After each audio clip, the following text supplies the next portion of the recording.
আদায় করবেন। প্রশ্ন হচ্ছে কিয়ামুল লাইল কি?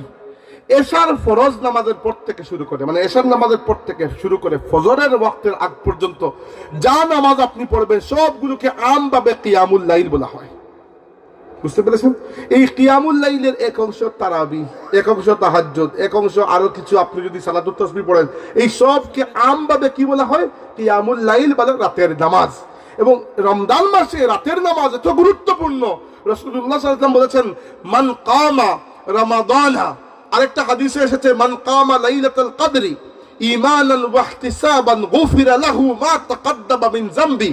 যে ব্যক্তি রমজান মাসে, আর অন্য হাদিস থেকে পাওয়া যায় খাস করে লাইলাতুল কদরের রাতে ঈমানের সাথে এবং আল্লাহর কাছ থেকে বিনিময় সওয়াব লাভ করার আশায় রাতে দাঁড়িয়ে আল্লাহর সামনে নফল নামাজ আদায় করে, আল্লাহ তার পূর্ববর্তী সমস্ত জীবনের গুনাহকে মাফ করে দেন।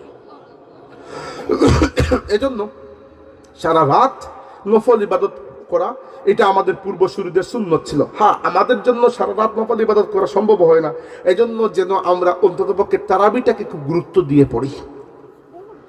সারা রাত তো নফল ইবাদত করছি না, এখন তারাবিও যদি